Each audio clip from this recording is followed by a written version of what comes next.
Hi, this is going to be a post-election video about the defeat of Kamala Harris, and I had time to reflect on this.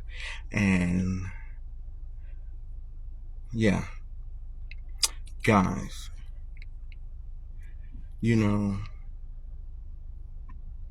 this video is specifically targeted to the myth that Kamala Harris ran a bad campaign. No, she ran an excellent campaign. She made it known exactly where she stood. She was pro social issues as far as civil rights, individual rights, very progressive on individual rights. She wanted to protect everyone, women, minorities,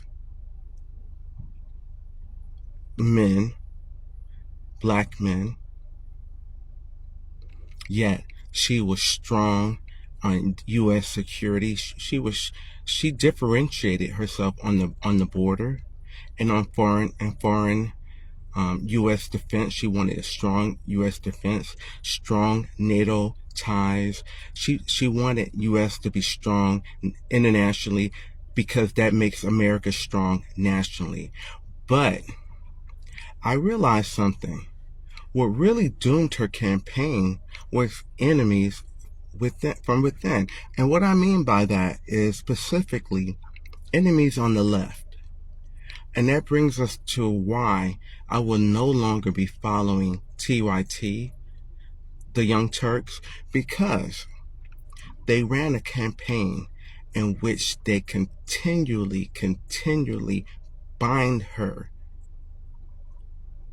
to the failures of Democrats of the past, to the failures, any perceived failures of Joe Biden, even when she differentiated herself.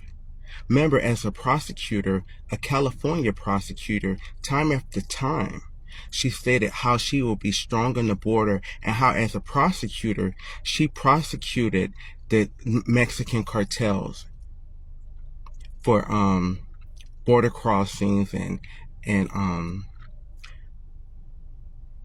for drug bringing drugs across the border, bringing what do you call sex trades and such, and human trafficking. So she time after time differentiated herself. Matter of fact, and she wanted a strong border, yet they kept tying her and kept creating this narrative, and they kept creating this narrative over and over and over again. And relentlessly held her personally responsible for all the policies of Democrats of the past, as if she was the person specifically in charge of any failed Democratic policy. Yet, when you looked at her history, she was not given any credit for it. It was kind of peculiar to me as why. And yet, she was the one. And let's pivot to the Middle East. She specifically kept stating she wanted a humane Palestinian treatment. She wanted a two-state solution. She wanted a ceasefire. Yet they held her particularly responsible for the situation of the Palestinian plight. Run that by me again. They said it was Kamala's responsibility. She should have stepped in. She should have been the president and stopped everything in Gaza. But yet she was the one who wanted a two-state solution. She repeated it over and over again. And yet now that we see because of their continued persistence, her being held responsible. You see the Arab community voting for Trump, and now Trump wanting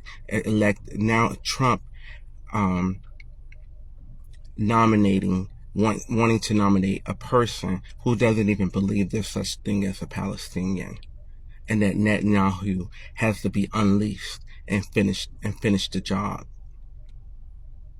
So going forward, I will no longer be subscribed to TYT. And I'm not saying allyship is dead, But when people show you who they are, believe them. And now we see how they're now pivoting to Donald Trump and wanting a seat at his table. They should have told us this before the election and told us why they were so anti-Kamala, because all along they were pro-Trump. Thank you for your support. Don't forget to subscribe, and I appreciate you so much.